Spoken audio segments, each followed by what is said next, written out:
because that's when my daughter Judy called me from Boston. She was a student at Boston University. And she called me one Sunday night. Ethel was in the shower getting ready for bed, and I'm sitting in the den with my diary making plans for the next week. And she calls and says, "Daddy, can you speak to me on the phone?" Well, at that time in our lives, we probably spoke to each other at least every day, at least once every day, probably 2 or 3 times a day sometimes.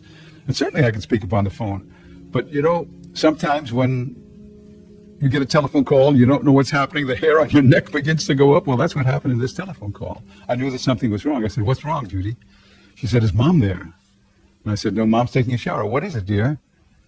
And she said, "Well, I've written you a letter.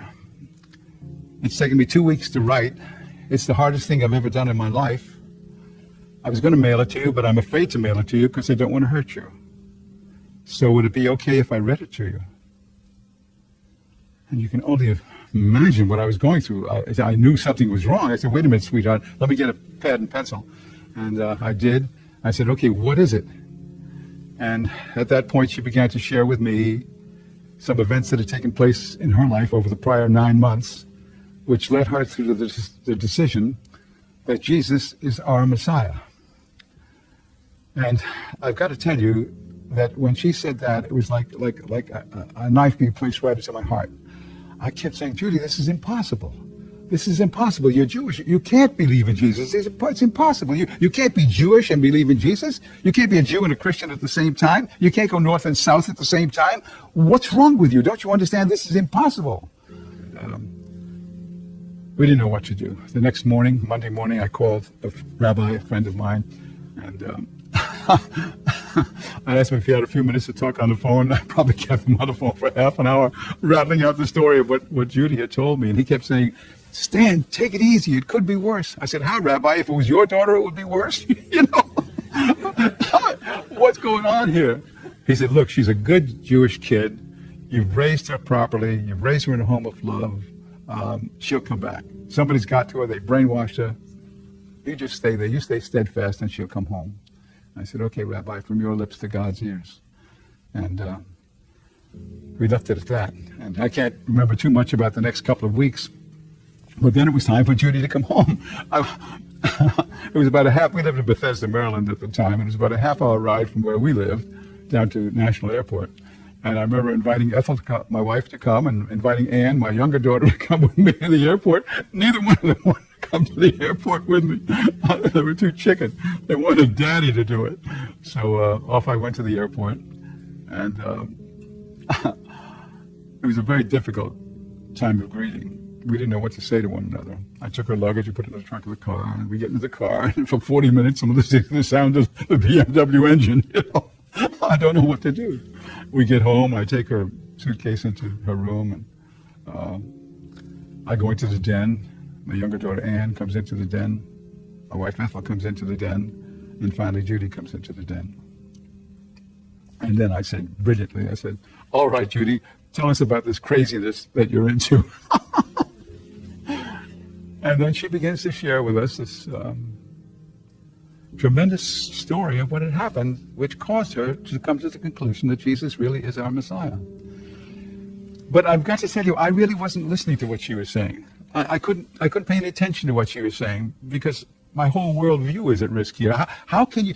This is impossible, Judy. You can't be Jewish and believe in Jesus. You can't go north and south at the same time. You can't go east and west at the same time. You can't be a Jew and a Christian at the same time. You can't do this.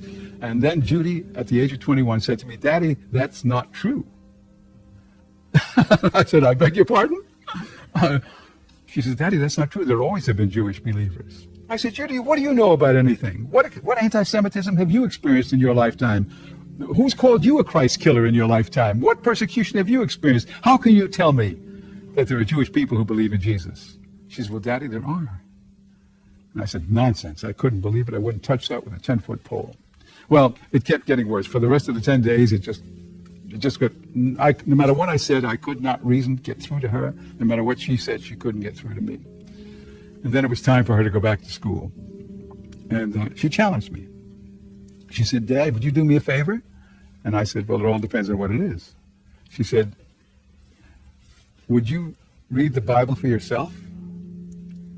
It's either true or it's false. If it's true, you'll know what to do. If it's false, you'll know what to do. And I said, that's what you want. You're out there all by yourself. You want me to read what you read and prove to you that you didn't read it properly, and you want me to prove to you that Jesus is not the Messiah.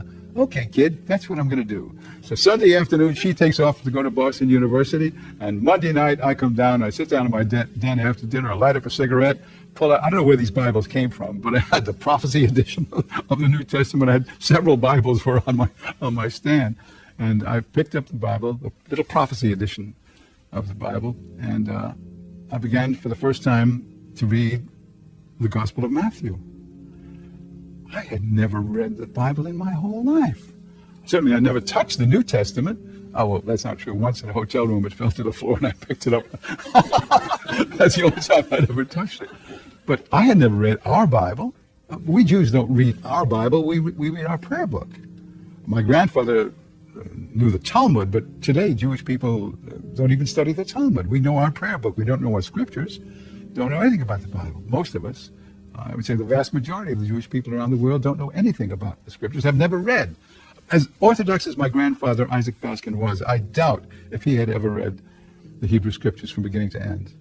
He knew the prayer book and he knew portions of the Talmud, the commentary on the prayer book, but he never read the scriptures. And so here I am for the first time in my life.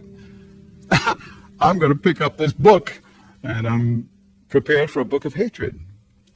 Because where else do they get their hatred for us? It either has to come from their mother's milk or it comes from this book that they read. And so I'm prepared for a book of hatred against the Jewish people, and I'm a little shaky in my hands as I pick it up to read it. Ethel, my wife, decided, and I decided that we would do separate studies. And I was going to disprove this. I was going to prove to Judy that she'd made a mistake. So that was my intention of picking up the Bible. So we sit down, and a couple hours later I finish the Gospel of Matthew, and I come into the kitchen for a cup of tea with Ethel. And she says, well, did you disprove it yet? I said, sweetheart, it's just the first night. Give me a week or two, would you? I mean, I had a BA, I had an MA, part of my PhD. I'm a fast study, but give me a week or two. I'll prove it's not right. The rest of the week, every night after work, I'd come back into the den and sit down and start to read again. And I remember on Thursday night and Friday, I was reading the Gospel of John. And I remember in the 5th chapter of John's Gospel, a statement was made which really, really got to me. You remember where Jesus said, don't think that it's I who accuse you. Another accuses you, Moses. If you knew him, you'd know me because he wrote of me. And I said, wow. I don't know anything about our scriptures. I don't know anything about them. I know the prayer book, I know the holidays, I know how to conduct the Passover Seder, I know all of these things, but I don't know our scriptures. So I made a note of that. And then on Friday night I finished the Gospel of John, and Saturday morning I started the Acts of the Apostles. And all was well for the first 9 chapters. I mean, this is, especially when Saul was going to go get those guys. Go get him, Saul, go get him. The 9th chapter was particularly exciting to me.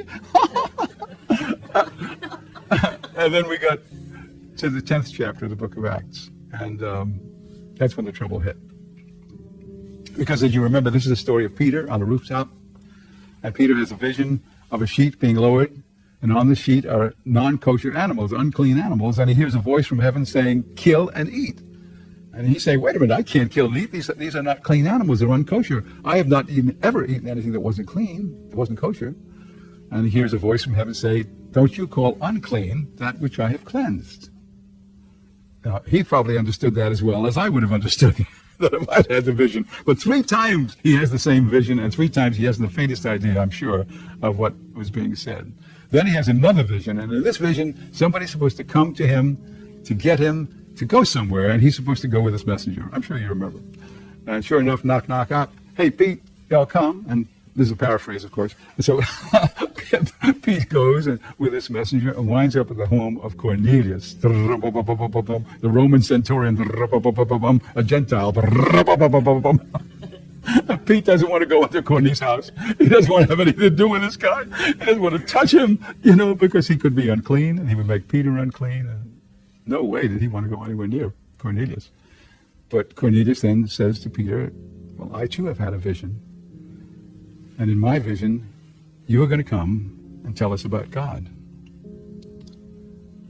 And so Peter says, well, I guess you got me, babe. And Peter begins to talk to Cornelius and to the other Gentiles in Cornelius' home about the God of Abraham, Isaac, and Jacob, and about the Messiah of Israel, Jesus. And then something absolutely unexpected occurred. The Ruach HaKodesh, the Holy Spirit, fell upon these Gentiles. And Peter and the Jewish guys who were with him were astonished. How can this be? How could our Holy Spirit fall upon these Gentiles? How is it possible? How can our Holy... He's for us, he's not for them. The Messiah is for us, he's not for them. How can this be? And quickly I'm turning the pages now. I'm in the 11th chapter of the book of Acts. And now I'm in the Jerusalem Council. And they're giving Peter what for? Peter, what's the matter with you? You're some kind of a nut? How could you go into their home and break bread with them, and have fellowship with them, and share the Messiah with them? And what are you doing, man? Are you a nut? Paraphrase. And Peter says, well, fellas, let me tell you what happened. And Peter tells the Jerusalem Council how the Holy Spirit fell upon these Gentiles. And then they thought about that, and they came to the conclusion that God must not be a respecter of persons. It's okay for Gentiles to believe. And when I read that, I was taken aback. How is it possible that 2,000 years ago, Jesus was only for us Jews and not for the Gentiles? And now 2,000 years later, he's for the Gentiles and he's not for us? How did that happen? And at that moment in time, what my daughter Judy had come to believe was no longer relevant. Now I had to know. The Holy Spirit had put his hook in my jaw and he was really me in. And I had to know for myself. My entire worldview is based upon the fact that Jesus is not our Messiah.